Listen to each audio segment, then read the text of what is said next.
Good morning. I'm Brian Manning. I'm an asylum lawyer, and I want to answer your questions about winning asylum in the United States. So I'm Brian Manning. I used to be an asylum officer with the government, but now, as an asylum lawyer, my law firm helps immigrants all over the country to secure their future in America through asylum. And this is the Asylum Answer Show, where I'm going to answer your questions about winning asylum in the United States. Before you start leaving those questions, say hello.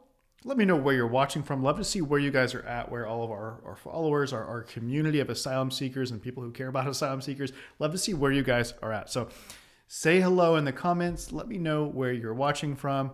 We got St. Fort Fritznell on Facebook says, hi, hello, good to see you. Where are you watching from? St. Fort Fritznell. Over on TikTok, Sam, welcome. Candy46, glad you're here. New York, says St. Fort Fritznell. Nice. New York City. I love New York City. One of the greatest cities in the world. Hello, Shafahim. Thanks for being with us. Good to see everyone. Hello, Rahmat Ali. Thanks for joining us on YouTube. Glad to see you here.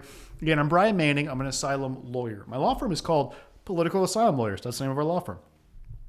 And we help immigrants all over the country to secure their future in America through asylum. So I used to be an asylum officer with the government, but now I'm on the other side of the desk, so to speak. And I use those insights. My law firm, we use those insights that I gained from my time as an asylum officer. Now we use those to help our clients present the strongest possible asylum case, to give themselves the best possible chance to secure their future in America through asylum. All right.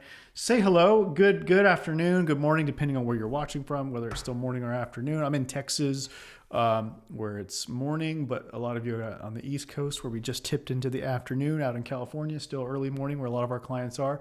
We got Minong from Dallas, from Texas. Hello, blessed boy. Welcome, Samuel. Dr. Samuel is in Washington, D.C. I was in D.C. last week. I love Washington, D.C. Or no, 2 weeks ago. I love Washington, D.C. One of my favorite cities in the world, actually. We got Joshua says, hello, Brian, watching from Nashville. Nelson, hello. Easy Recipes. Thanks for being here. All right. Say hello. We got Callie Sacramento says, Hakwagang. Sorry for the mispronunciation. Nice. Yeah, we have a lot of clients around Sacramento and in Northern California. Look, I'm going to answer your questions about asylum. So start leaving your questions. Let me know what you want to know about asylum, and I'm going to answer your questions. This is, after all, the Asylum Answer Show, where I want to answer your questions about asylum. But first, I want to say a couple words about this important topic. Look, the issue here is that Donald Trump's embrace of dictators could negatively affect your asylum case. When people ask me, Brian, from your time as an asylum officer, can you tell us, do politics play a role in asylum grants and denials? Like, does the officer think, oh, well, we have good relations with this country, so we should maybe approve or maybe deny? It depends on your perspective, sort of, I guess. It could go either way. But like, is there a sort of a policy, or does it influence whether we have, good relations with a country or bad? Does that affect the asylum case? Well, not directly. Asylum officers are not taught like, oh, with countries that we have positive relations, you should approve their people or deny their people. It's not like that. And I don't think asylum officers think that in general. I don't think my colleagues did when I was an asylum officer. However, there is a way that politics do play a role. It's a little bit more indirect than what I just described, but they do still play a role. And let me explain to you how. Every decision that an asylum officer makes, after the interview, they have to write what is called an assessment, where they have to sort of explain the case. Like, here's the facts, here's the decision, here's why. Like, by reasoning, their legal analysis for how they got to their decision. And their supervisor has to approve this every single time. And in all of these written assessments and doing their research, they're going to rely on country conditions information, which is information about what's going on in your country. Reports from things like governments, non-governmental organizations, news outlets, things like that help us understand the context of your country. And sometimes this country conditions information can really have a big impact on the results in your case. All right. It can matter. And the thing is, where this comes into play, how it makes a big difference, is that sometimes we play politics in these reports. There's one report in particular that is really key, that asylum officers virtually always review and think about and cite to in their assessment and making their decision, called the Human Rights Report. It's technically called the U.S. Department of State's report on, I can't remember what the formal name is, country conditions report, but everyone calls it the Human Rights Report. This is a report the State Department writes every year about human rights for like every country in the world. And this is viewed by asylum officers as like the most important, most influential piece of country conditions information. Well, the thing is, it's not always 100% straightforward. It's not always 100% unbiased. Sometimes political calculations come into play. What do I mean by that? Well, if we want to have good relations with a country, or we want them to do something for us, like I scratch your back, you scratch mine, then sometimes we'll say that, you know what?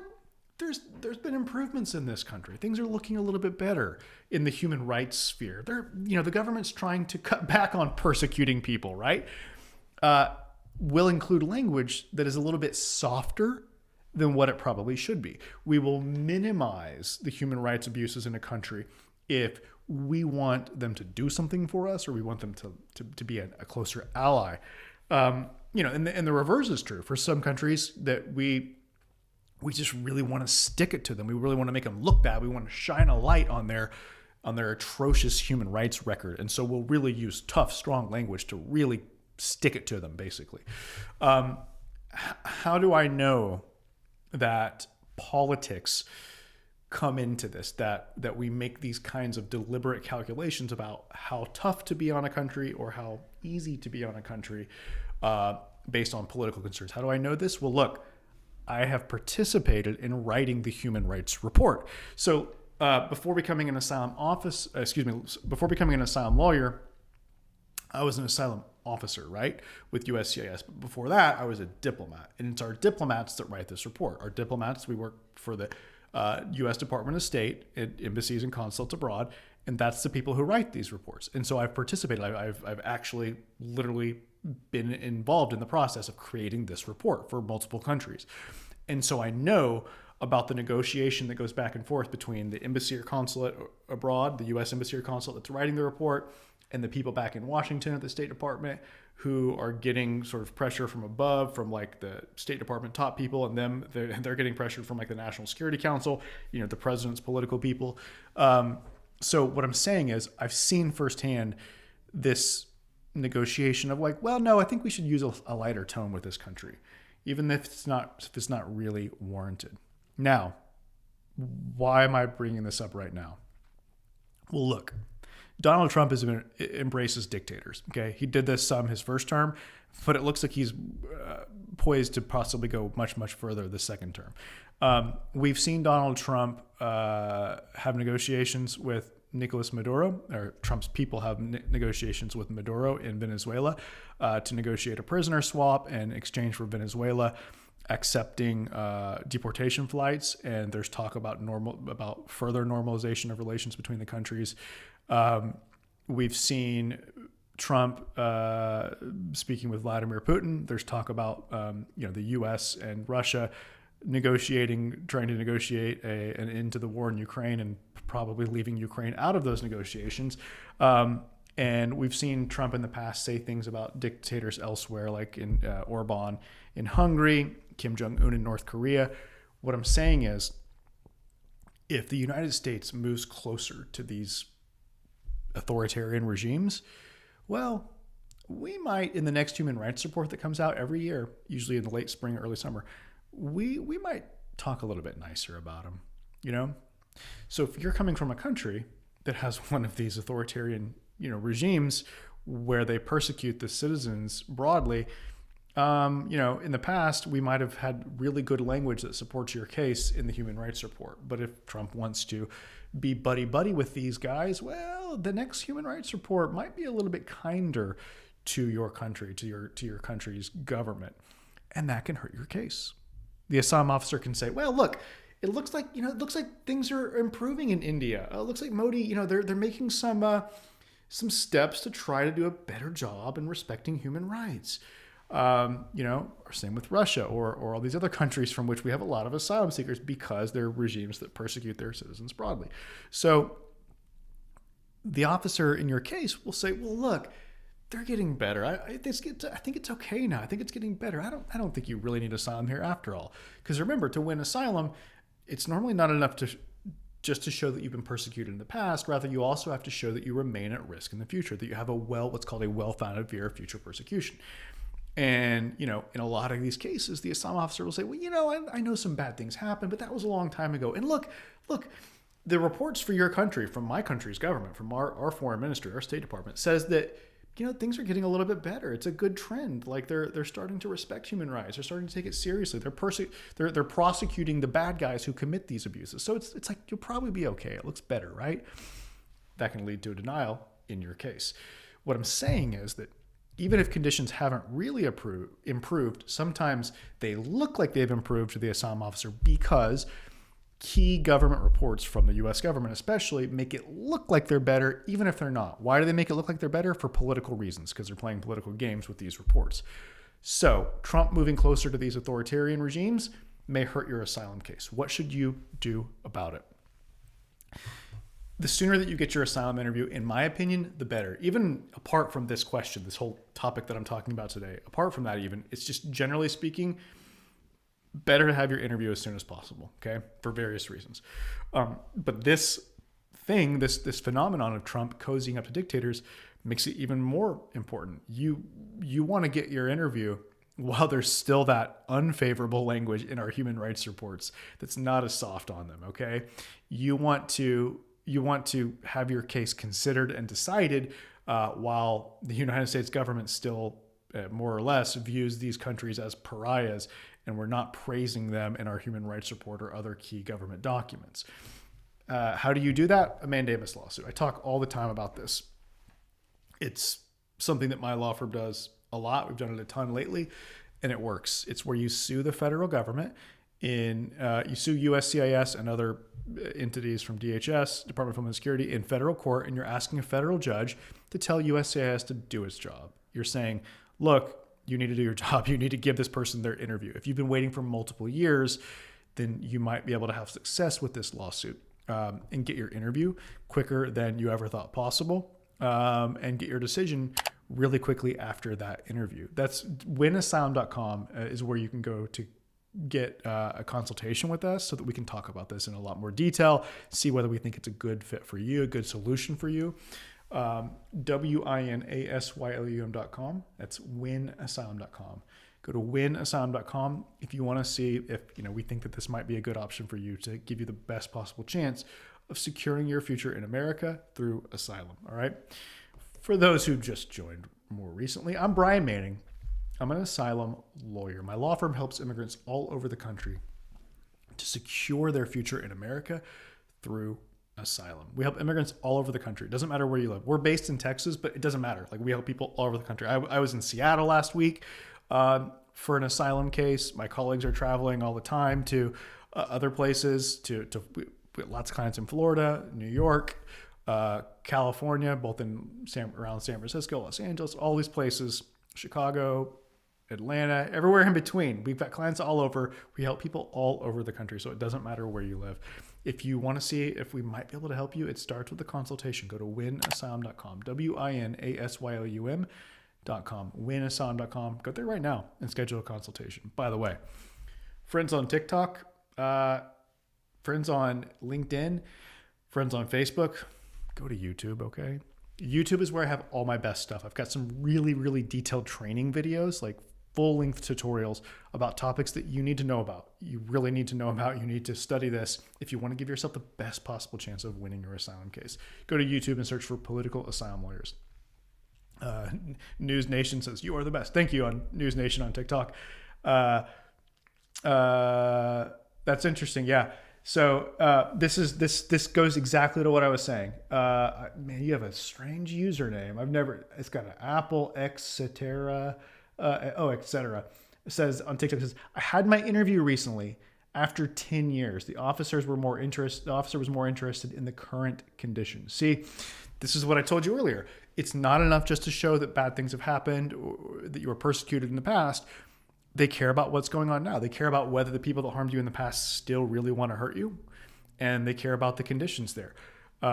in terms of the atmosphere around the kind of persecution that you fear, the kind of human rights abuses that may be at issue in your case. So that's why it matters now. And look, and you want to strike while the iron is hot, so to speak. Look, I always tell people in consultations when I'm talking with someone who has been waiting for years for their interview, and they're from a country where things are pretty bad right now, like pretty bad in terms of there's a lot of persecution going on. Like I get this a lot with clients from Pakistan and India, or Venezuela, in Nigeria, lots of other places where it's like, look, things are pretty bad in your country right now in certain respects, in terms of, the kind of fear that you harm and the harm that you fear and human rights situation. That's bad for your country. It's bad for your friends and your family there. It's sad. I wish it weren't like that. It shouldn't be, but it's good for your asylum case. Okay. Right now, while things are bad in your country, you want to take advantage of that. That helps your asylum case, because just like this person on TikTok said, the officer is going to be looking at that. They're going to be saying, you know what? I read here that like that this stuff has declined. Like it's not that common anymore. It looks like from what I'm reading here that people, persecute people from the political opposition like you, or it's not that common that people persecute, religious minorities like you. It seems like it's declining based on these reports that I'm reading. That's the kind of thing that they're looking to. So if things are bad now in your country, now is the time to go. Now is the time to sue in a mandamus lawsuit and get your interview, to have the officer make that analysis and make that decision while things are still bad, right? While the country conditions information still supports this argument that, no, look, things are bad. You want to do this sooner rather than later, okay? Because things could change. Things could actually improve, or at least a little bit, even though you might not be safe thanks to those improvements, or things could look like they've improved, which is the whole concept that I was discussing earlier in detail of like, look, sometimes we play politics in the United States and we might say that things are getting better even though they're not, and that can hurt your case. So move now before Trump becomes best friends with Putin and starts saying, oh yeah, they're doing better. Things are looking up in Russia, or Modi, or, these other people that he may, for transactional reasons, buddy up to. Okay. That's the idea. All right. Let's go to the questions. Let us go to the questions. Let me know in the comments what you want to know about winning asylum in America. That's what we're here to discuss. Blessed Boy says, I submitted.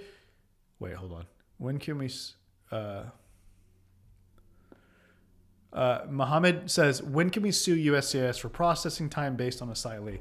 What do you mean, Mohammed MK88? Do you mean to get your interview, or do you mean to get your asylum interview? Is that what you're talking about, or are you talking about some other processing? Are you talking about getting a green card based on asylee status? Let me know. Well, let me answer the question like this.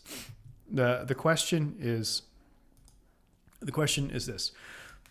When can you sue the government to force them to give you your asylum interviews? Like if you've been waiting for years, you may be sick of waiting. You want to get your interview so you can win your case and move on with your life with certainty and confidence about your future. And you may have heard that you can sue the government in what's called a mandamus lawsuit to force them to give your interview and your decision, usually quite quickly. But how long do you have to be waiting to have success with this mandamus lawsuit? Look, we filed a bunch of these lately in my law firm. In the last year and a half, maybe we filed over 100. This works extremely, extremely well. It is an incredibly powerful tool that our clients love because it works. How long? Right now, my law firm, we are saying that you need to wait 3 years everywhere for every asylum office other than Los Angeles and Houston. Right now, we're saying for Houston and Los Angeles, 5 years. 5 years for those two. All the other asylum offices, we're filing these lawsuits at 3 years. Let me know if you want to discuss this. Okay. If you want to talk about this, we do this in the context of an asylum strategy session where we're going to get to really know you, get to know your goals, your priorities for your case, for your immigration situation. We want to understand your case, your underlying case and your situation, and tell you whether we think that we're in a position to help you. If we think that we are, we're going to explain how, like we're going to tell you exactly concretely what steps we're going to take to build your case, present your case, prepare you, present the strongest case possible through what we call our asylum action plan, okay? Our asylum action plan is the 3-step process that we're going to build out and customize to your case to give you what I think is the best possible chance of winning your asylum case, all right? Let's see what questions we got. Blessed Boy says, how long is it taking for EAD right now at the moment? I submitted on February 4th and got receipts on the same day. Now when will I get my EAD card in the mail? Good question. The question is this. How long does it take to get your work permit based on your pending asylum case? So after you apply for what's called your EAD, which stands for Employment Authorization Document, aka work permit, how long does it take? Look, first-time applicants, this normally happens very, very fast. The first time that you're applying for a work permit based on your pending asylum case, usually you get that in the mail like about a little over a month after you mail in the application. A month and a half, 2 months after you mail in the application, okay? It's not the same, though, for people that are applying to renew their work permit based on their pending asylum case. Last I checked, that was like 18 months, something like that, last I checked. It's a long, long time. Thankfully, as long as you apply to renew before your old one expires, there's an automatic extension of some time to where you can keep working legally. So that's good. But yeah, it's going to take a long time, unfortunately, if you're renewing, okay? Thanks for asking the question. All right, let's see. What questions do we have about winning asylum in the United States? Rahmat says, I'm an asylum seeker. I just got my ID and work permit. Nice. Congratulations. All right. We've got... Oh, interesting question. Marion55 says, a friend's affirmative asylum interview got rescheduled because there wasn't enough time. So when he attends the next interview, is the officer going to ask questions about the previous answers? This is an interesting question. Good question. The question is this. If your asylum interview gets split up over like 2 days, 2 different appointments, in the second one, are you going to be asked questions about things that you said during the first session? So look, we're talking about cases where sometimes the officer just can't finish the asylum interview in a single day. Like maybe you have your interview in the afternoon and they close at 4 p.m. and they're just not done with the interview by 4 p.m. It takes several hours sometimes. And they say, sorry, you got to come back. And they give you a notice to come back in like a week or 2 or 3 or something like that. Well, in that second one, yes, the answer is yes. What you said during that first interview is fair game in the sense that they're going to test you. They're probably going to ask you a lot of the same questions again to see if your answers are consistent with what you said the first time. So yeah, you do have to approach it knowing that this is a possibility. It's tough, but that's yeah, it's for sure. That's a thing that could happen. Thanks for asking the question. All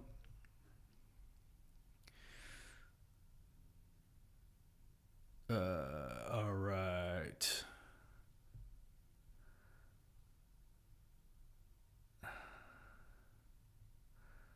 Nice.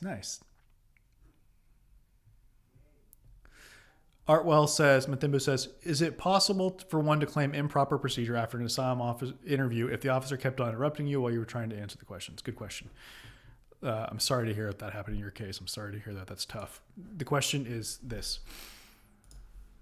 Do you have any recourse, or what can you do if you feel like the asylum officer, didn't treat you fairly in your asylum interview? Like, for example, if they just wouldn't let you talk, like if you try and talk and they just keep interrupting you, cutting you off, such that you can't really, get your story across because the way they handled the interview. What can you do about that? Look, you can go and ask to speak to a supervisor during the interview when that's happening. But after the fact, before you get your decision, you can reach out and ask the supervisor escalate this to what's called the section chief. That's the name of kind of like the boss of the affirmative asylum wing of USC of the asylum office. You can ask that they give you another interview. You can explain in detail why it wasn't fair and how you didn't get a chance to tell your side. But it's very, very unlikely that they're going to say yes. Very unlikely, unless the officer was just truly egregious in how they handled your interview improperly. Okay. Unfortunately. Yeah, it's unfortunate that that's how it is. Top five says, "Hey there, I got my alien number and scheduled my first biometrics with USCIS on 26 February. Will they take my credible fear interview there?" Good question. The question is this: what can you expect at your biometrics appointment? Like, are they going to ask you questions, substantive questions about your asylum case? Moreover, are they going to actually like do an asylum interview there, or if it's a credible fear interview, that is what you're going to have next? Are they going to do that credible fear interview right then and there at the biometrics appointment? The answer is no. They're not going to ask you substantive questions about your case. This office that handles this doesn't really have anything to do with any substance of any cases, asylum or any other immigration case. They're just going to do your biometrics processing. They're not going to ask, "Hey, why are you afraid of returning to your country?" or anything like that. That's the good news, right? Is that you don't need to go into it stressing about that. You don't need to take time preparing for it to answer questions in a substantive sense at this time. Okay. Thanks for asking the question.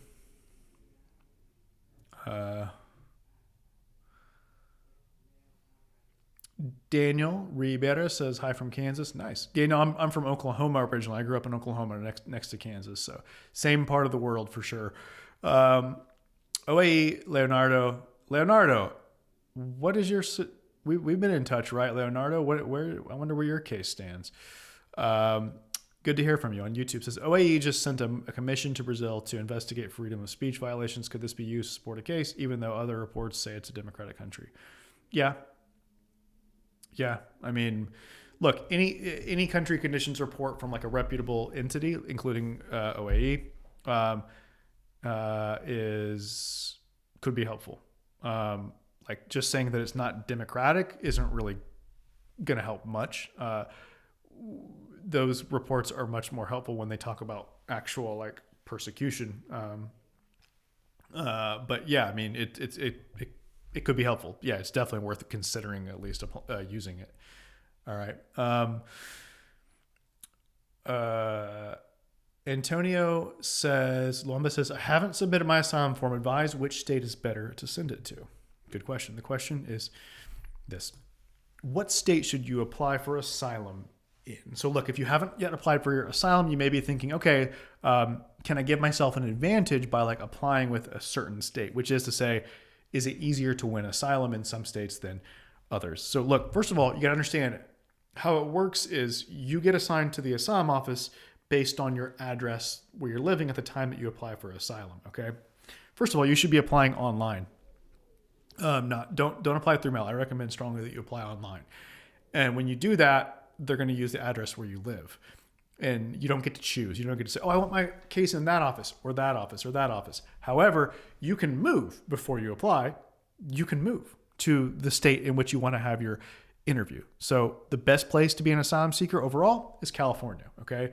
Especially Northern California with San Francisco. But look, don't commit immigration fraud. Don't use some address where you don't really live. You only should actually, if you're actually willing to move and like legitimately, truly move, then sure, I think it's perfectly fine to do that with an eye toward going someplace with a high approval rate, and California overall is the best place for that.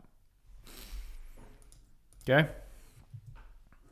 Look, if you want to talk with us in detail about your situation, see if we think we might be able to help you, then I want you to go to winasylum.com, WINASYLUM.com. That's where you can schedule an asylum strategy session with one of our asylum professionals. We want to talk with you. We want to see what's going on in your case and tell you whether we think that we're in a position to help you, okay? We're going to go deep. These last 50 minutes, 50, not 15. Look, honestly, I think that if you're talking with immigration lawyers who are like, yeah, we'll do your consultation in 10 minutes or 15 or 20 minutes, I think that's wholly insufficient to really understand you and your case, okay?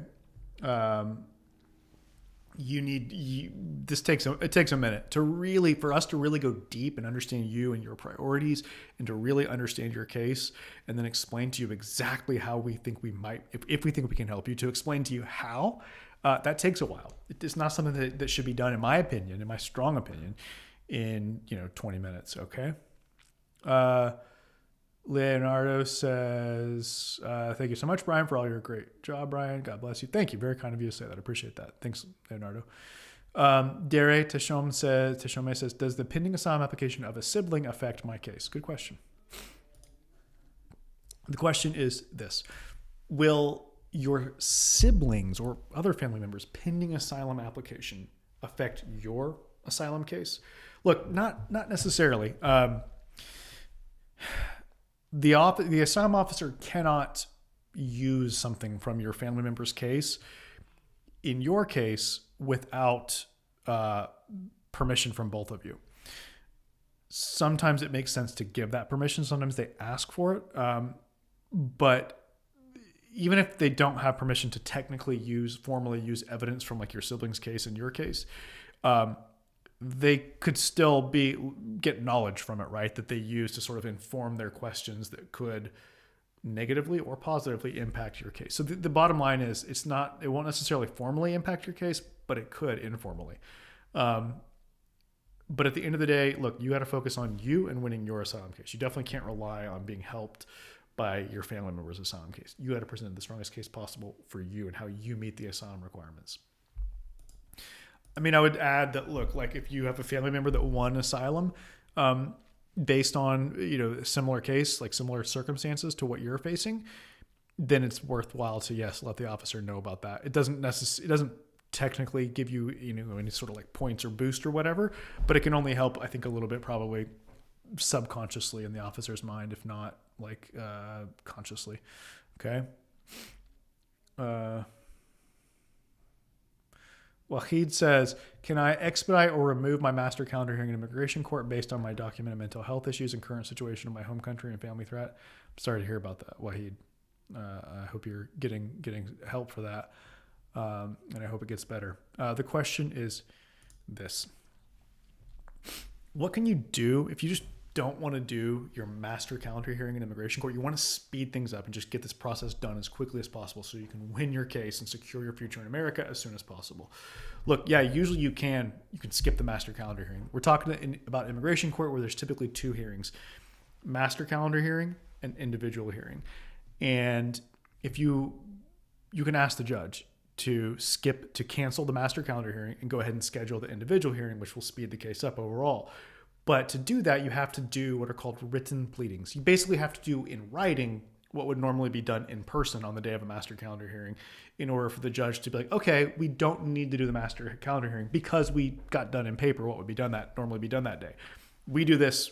We normally do this. We normally affirmatively do this with our clients, seek to have the master calendar canceled by doing the written pleadings in writing, as the name suggests, and skip the master calendar, cancel it, and move straight to the individual. We think that's usually the best strategic thing to do for our clients.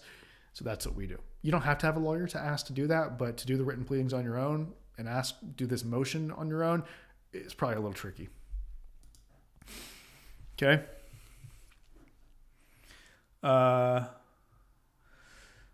Submitted. Blessed Boy says, I submitted my we already talked about Blessed Boy. Vittoria Barrow says, hi, Brian. I know it's early, but have we seen an increase in denial and asylum cases? Good question.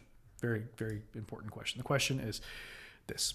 Has there been an increase in asylum denials since Trump returned to office? Look, no, not that we've seen. We continue, in my office at least, to win asylum cases at a good clip. We have not seen our approval rate go down or the denial rate go up.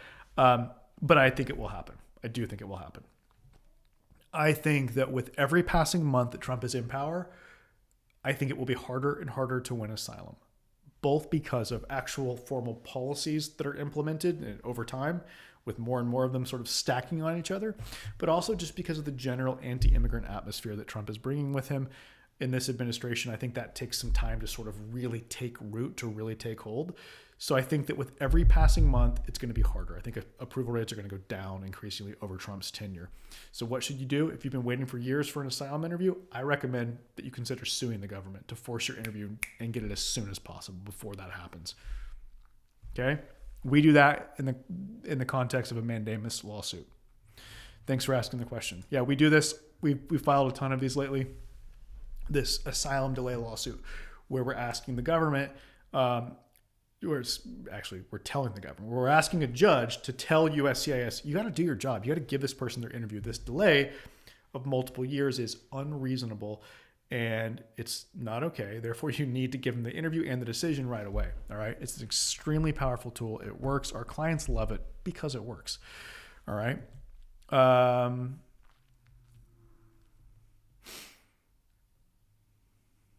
Wow. Chandra says one asylum seekers are arrested in India when USA aircraft landed in India has link with Khalistani. I hadn't seen that. I'm going to research that. We're going to research that.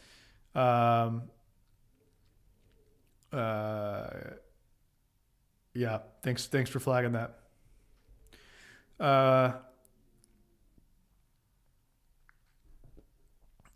Philip Kumalo says, hey, Brian, have you ever handled a case about persecution from private actors in South Africa? And will Trump's rhetoric against the South African government help in light of what you're saying? Interesting question. The question is this. So what about South Africa? Will what Trump has been saying recently about persecution of white South Africans help them to possibly win asylum in the United States? Yeah.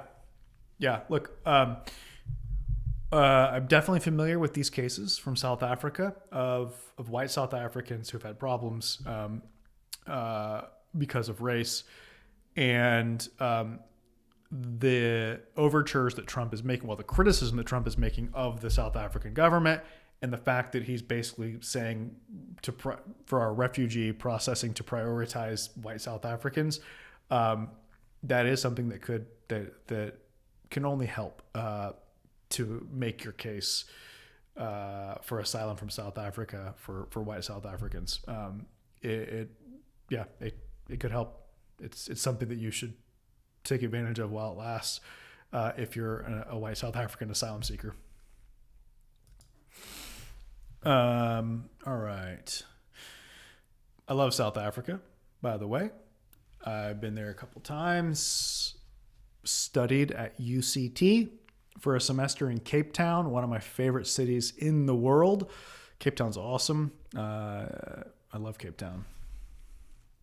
All right. Joe says, hi, Brian. Thanks for all the informative videos. My question is, will LGBTQ plus cases in asylum will affect approval? Good question. The question is this. Are LGBTQ plus asylum cases looking to be harder to win? Are they going to be harder to win under the second Trump administration?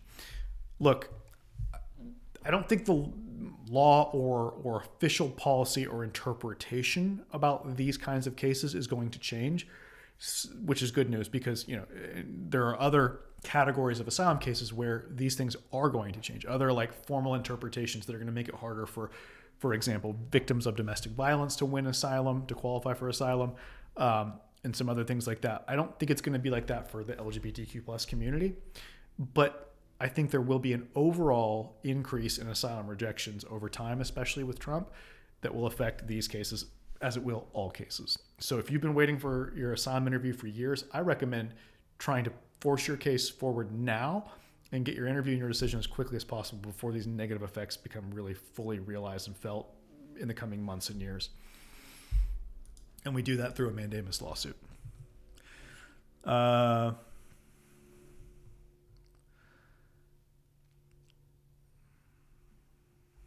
Sazad says, Hossein says, my case is still pending with USCIS and I didn't submit any evidence yet. So is there any chances of getting delayed my case or any problem could come? Good question. The question is this. Will the fact that you didn't submit evidence or haven't submitted evidence yet, we should say, or supporting documents in your asylum case, could that cause delays in your case, delays in getting the interview? No, it won't. Look, when you apply for asylum, you have to submit the asylum application, and there's like two, depending on the circumstances, one or two sort of required documents in addition that you need to submit for them to accept your asylum case. You don't need to submit the other stuff yet at the front. We think you should do a declaration, have evidence, and have a legal brief that your lawyer writes where they cite to and include country conditions information. But You don't need to submit all that stuff up top when you apply. You can wait and do it later. The fact that you wait and like haven't submitted that stuff will in no way affect the processing. They don't the timing of your interview. They don't care. They don't consider whether you has this person submitted supporting documents. They don't look at that. That's not a factor. So no, it will not negatively affect your asylum case. The fact that you haven't yet filed that stuff. Okay.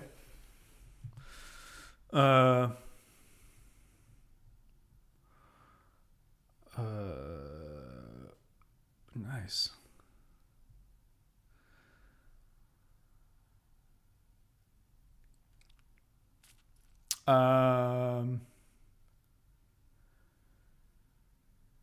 Pablo says, "Hello, Brian. This is Pablo, your client. What documents should people pending asylum EOIR carry with them in case they get detained by ICE and avoid a headache?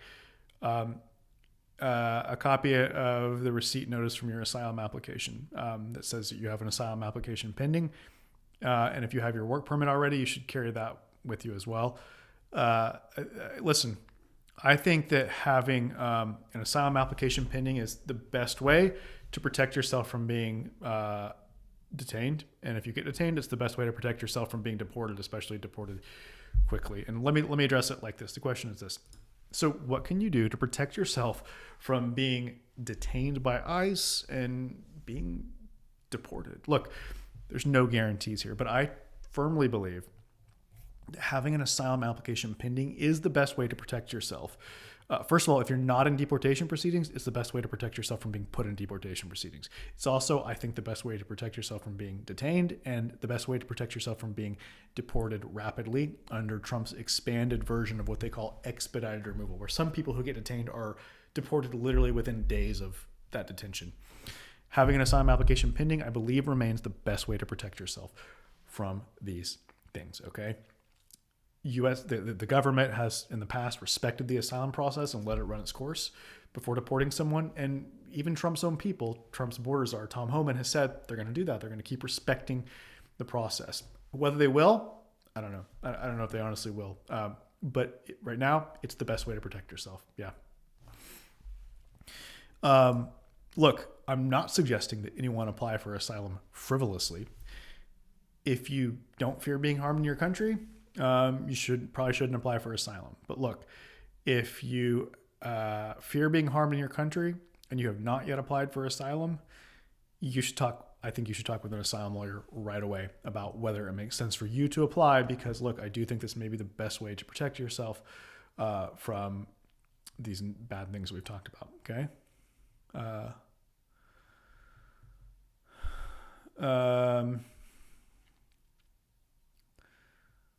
Nice. Blessed Boy says, how can I contact your law firm? Look, the best way to get in touch with us, if you want to talk about your case, is to schedule an asylum strategy session at winasylum.com. Type into your browser, WINASYLUM.com. Again, that's WINASYLUM.com, which is winasylum.com. And that's where you can schedule an asylum strategy session with one of our asylum professionals. I checked before I got on this morning on this live, and there was a couple of spots left. I think we're full for this week, but I think there was a few spots left next week on our calendar. So look, there's a lot of interest in getting the help of an asylum lawyer right now because people are understandably really nervous about what's going on with the Trump administration. So we get a lot of calls. We're doing a lot of consultations. And so, right now we're not in a position to help people like to do a consultation like the same day or next day. But you should take advantage now of the availability that we have next week. If you want to get help, or you think you might need help with your asylum case, or you might want to apply for asylum, please go right now to winasylum.com, WINASYLUM.com. It's super easy. It looks like this. Those TikTok, you're not seeing this on my screen. Everyone else, you're seeing on the screen what it looks like when you go on mobile to WINASYLUM.com. That's like what it looks like. All right. Super quick and easy to get set up with a consultation with one of our asylum professionals. All right.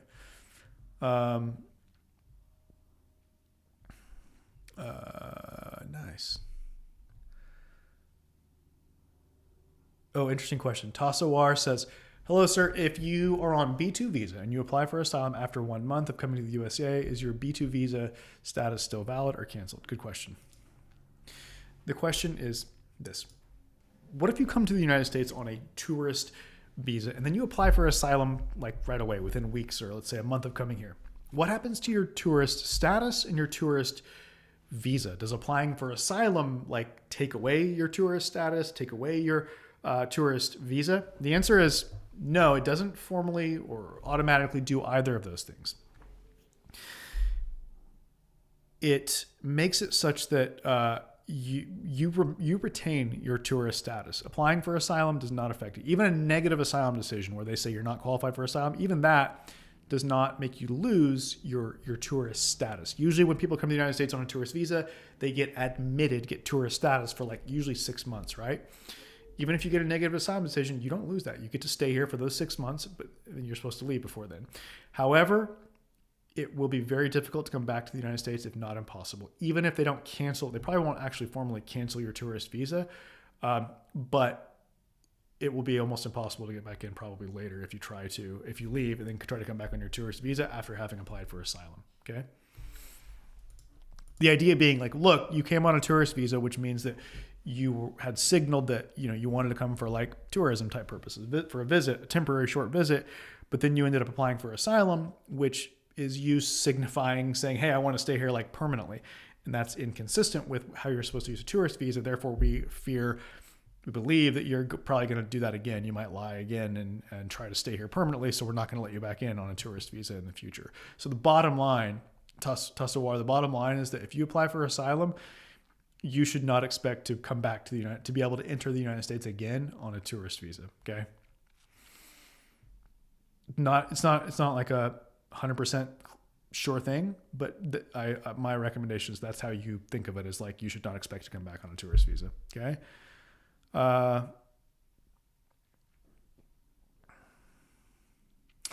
The Science of Everything says, my case was expedited and it's been 4 months now without interview notice. What should I do? You mean you got like a humanitarian expedite? They said, yes, we approve it, but then they just didn't schedule the interview. Yeah, I'm sorry to hear that. The question is this: what can you do to get your interview where the government has told you, yeah, we're going to expedite your asylum interview. You've shown us that you deserve to have your case expedited due to what they call urgent humanitarian concerns. So they say, yes, expedite request approved. But then they just don't schedule the interview. Like this person's waiting 4 months after this approval of their expedited interview, but the interview hasn't been scheduled. What can you do? You should look at suing. Look, if you've been here multiple years, you may be able to force your interview through a mandamus lawsuit. Because look, the fact that they said, oh yeah, we agree, you deserve a humanitarian expedite, approved, that does not mean they're going to give you your interview anytime soon. We see this all the time, that people get approved for the expedite, then they wait months or more without getting the interview. If you really want to get your interview, if you've been waiting multiple years, you should talk with an asylum lawyer about suing the government in a mandamus lawsuit, because that, my friend, is what works. We want to talk with you about this. Go to winasylum.com, WINASYLM.com, and schedule an asylum strategy session right now. Let's talk about this, okay? All right.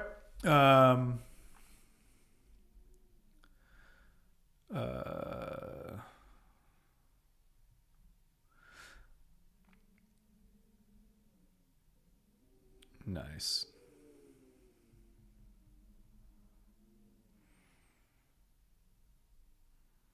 Nice.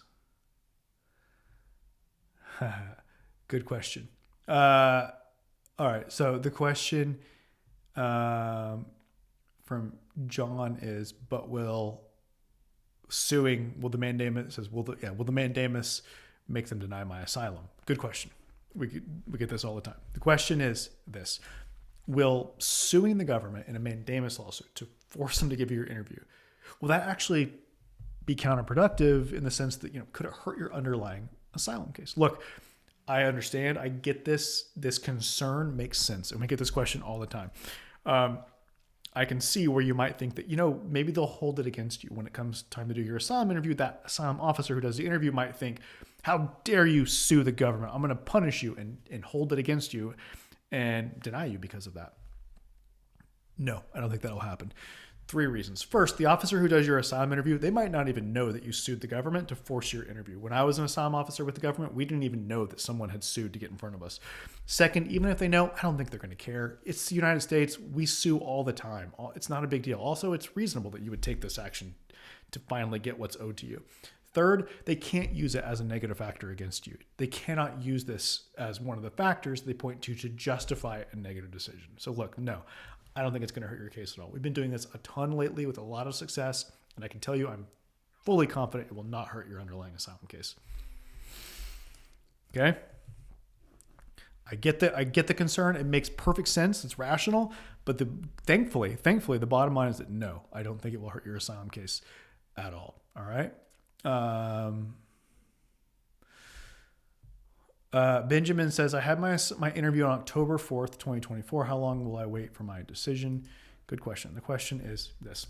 How long can you expect to wait after your asylum interview to get your decision? Well, look, it's going to be at least a couple weeks.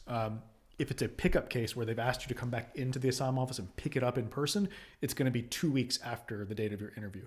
If it's a mail out case, they say, no, don't come in. We're going to send it to you in the mail. It's probably going to be longer. It's probably going to be several weeks. It may even be months. To be honest with you, it may even be years.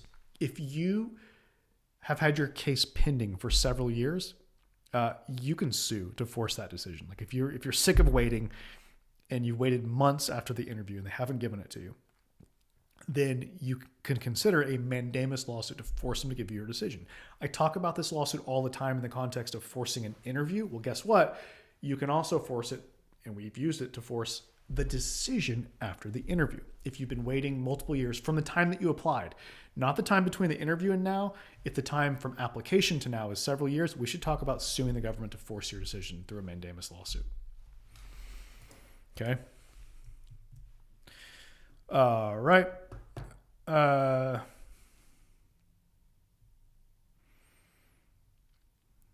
Nice.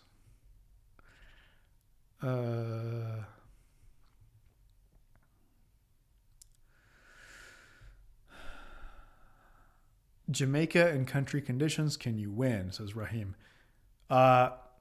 We've won plenty of cases from Jamaica, sure, but it depends on, it's not that simple though. I can't just tell you like, oh, Jamaica, sure, you can win. It depends on you and your particular facts, your circumstances, what's happened to you, what it is about you that makes people want to harm you, and how likely it is that's going to happen in the future. It's actually much more complicated than that. That's a simplified version. There's a lot that goes into it. I can't just say, oh, because you're from this country, there's a good chance you're going to win asylum. We need to talk. We need to talk in an asylum strategy session, so we can really get to understand your case and tell you whether we think there's a good chance for success or what your chances are and how we would help you if you want help. Sergey Korotkov, Privyet, says, why asylum online filing is preferred in your opinion? Good question. The question is this. Why is it better to file your asylum application with USCIS online than doing it by mail with like physical printed paper that you send? Look, the biggest reason is that when you apply online, you get your receipt notice, the letter that says, hey, we have accepted your application. It's pending as of X date, and you have permission to stay in the United States while your case is pending. That's called the receipt notice.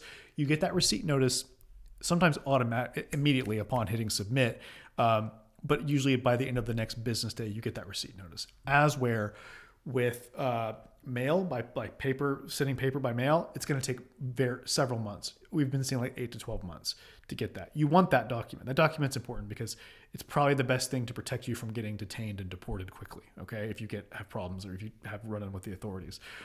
Also, it may slow down your work permit processing if you apply by mail. Also, it's just better and easier to manage everything in one central place online than dealing with physical papers that are more easily lost. Much better to apply online. Okay, much. Awesome. Alireza Garib says, 20 days after filing mandamus, I just saw an update that my interview is scheduled thanks to your firm. All right, Alireza. Thanks for sharing that here. I don't know if you shared it with my colleagues already. Alireza says, do I receive the interview notice, interview receipt, or does it go to your law firm? Both. It'll go to both. It'll go to you and it will go to us. We'll probably get it first from the Assistant U.S. Attorney's Office, the lawyers for the government. We'll probably get it from them tomorrow. Today's a holiday. Today's a federal holiday, so they're not working today. We'll probably get it tomorrow. All right? All right. Nice. Congratulations, Alireza. That's, as you can surmise from the comment, one of our clients that just said they just got their interview scheduled through a mandamus lawsuit that our law firm filed for them. As I said, we've been having a ton of success with these. It's a powerful, powerful tool to get your interview scheduled so that, you can move on with your life. Look, if you're tired of waiting, you want to get certainty and confidence around your future, your ability to stay safe and to stay here and to build the life here that you've dreamed of building. If you want to move forward and you've been waiting for multiple years for your asylum interview, you should consider suing in a mandamus lawsuit. One of our clients just said on YouTube that they just 20 days after filing for mandamus, I just saw an update that my interview is scheduled thanks to your firm. Awesome. That's awesome. We love doing that. We love helping people with that.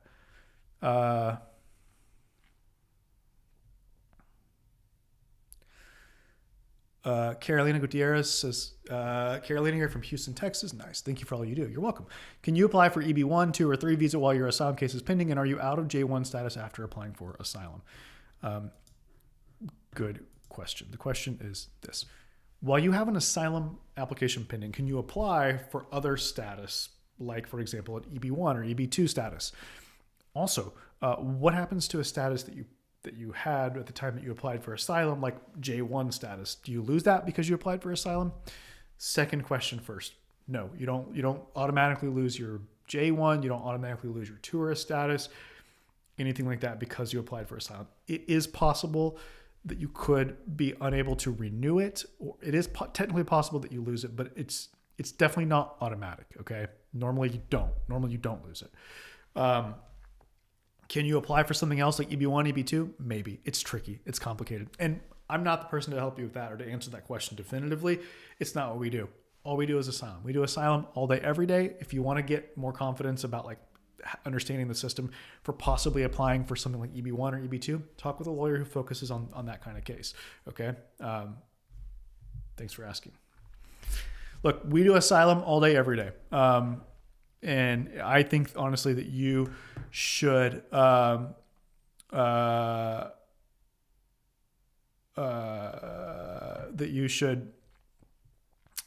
think you should apply for everything that you might possibly have a chance of getting, a realistic chance.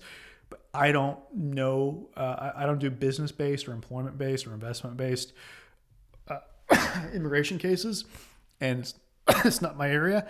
I think you should work with someone. If you think you might have a chance at one of those or want to see whether you do, you should talk with a lawyer who focuses on those, okay? Philip says, I'm not a white South African, but a black one. Since Trump's rhetoric is favoring white South Africans, will it at least create favorable country conditions for a whistleblowing case? I don't see how, no, Philip, I don't see how it creates favorable conditions for a whistleblowing case. I don't think. I don't know. Maybe I'll feel differently, Philip, though, if you tell us the details about your situation. But at first blush, no, I don't see it being helpful.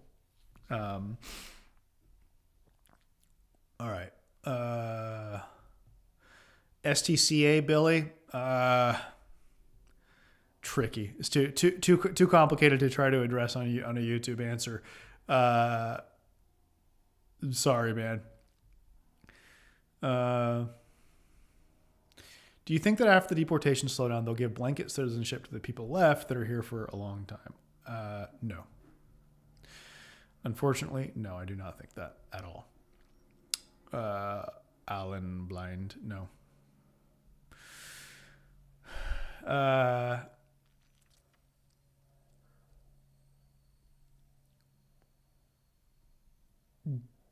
Josephat, hey, good to see you, Josephat.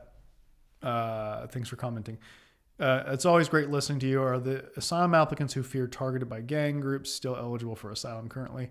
Well, look, no. I mean, I think you have something different in mind, Josephat, when you say, just because I know you, I think you have something different in mind when you say gangs than what most people think when they say gangs.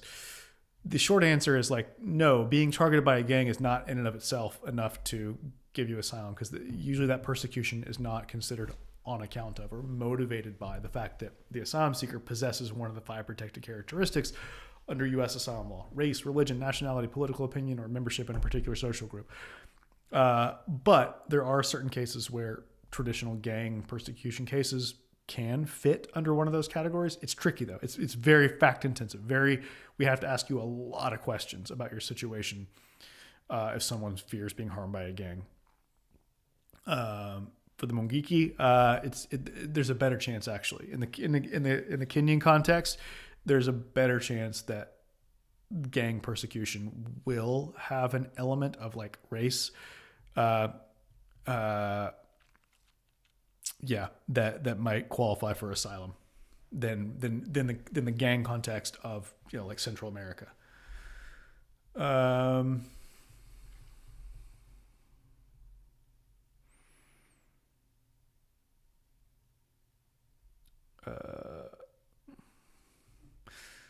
Raheem says, my interview's on the 25th.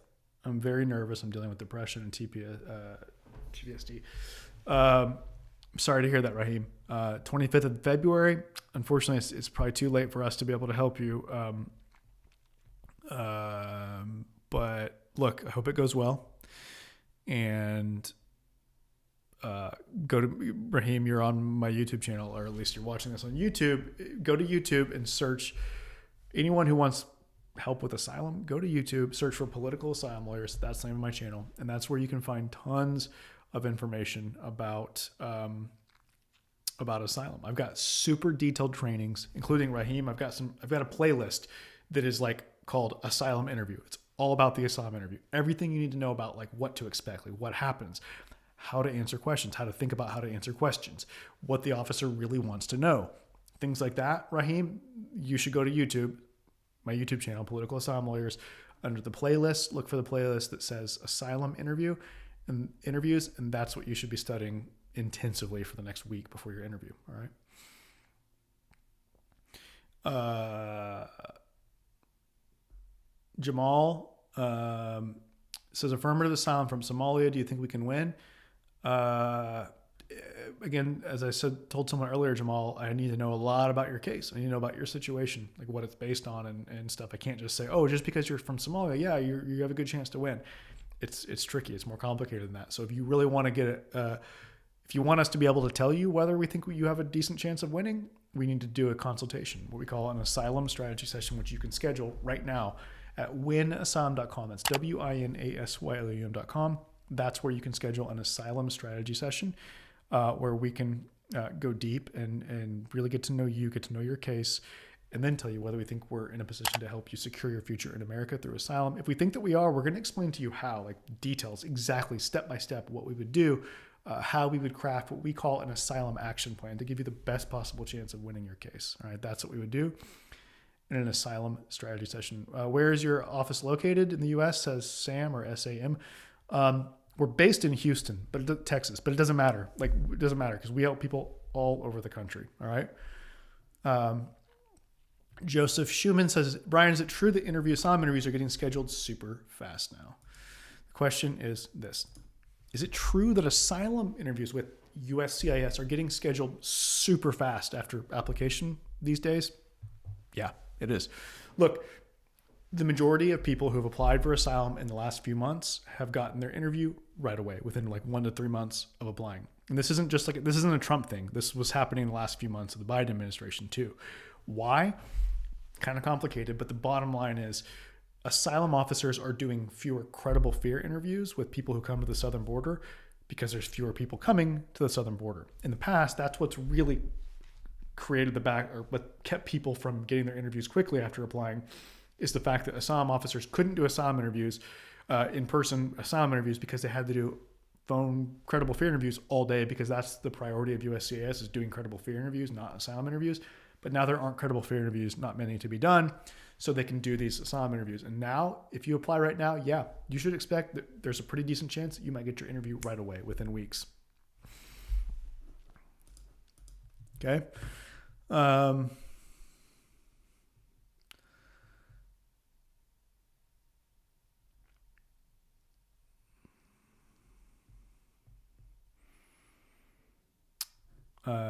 Billy says, I want to book a consultation with you from Canada. Do you help people from the Canada or also only in the USA? Billy, no, unfortunately, we only do consultations with people that are already in the United States. Okay. If you end up coming here, then we would welcome a chance to speak with you. All right. All right. That's it for today. But look, if you want to talk with us to see if we might be able to help you, go to winasylum.com. That's WINASYLUM.com. That's where you can schedule an asylum strategy session with one of our asylum professionals so that we can get to know you, get to know your case, and tell you whether we think we can support you, okay? WINASYLUM.com. Go now. Go right now, all right? I'm Brian Manning again. It's truly a pleasure. It's an honor to support you in your asylum journey. We'll be back live tomorrow on Tuesday. So I want to see you then and answer your questions. Write them down. Think about what questions you have. Write them down. Be ready to leave them in the comments tomorrow so we can keep this conversation going and help folks during a difficult time to be as prepared as possible to give themselves the best possible chance of securing their future in America through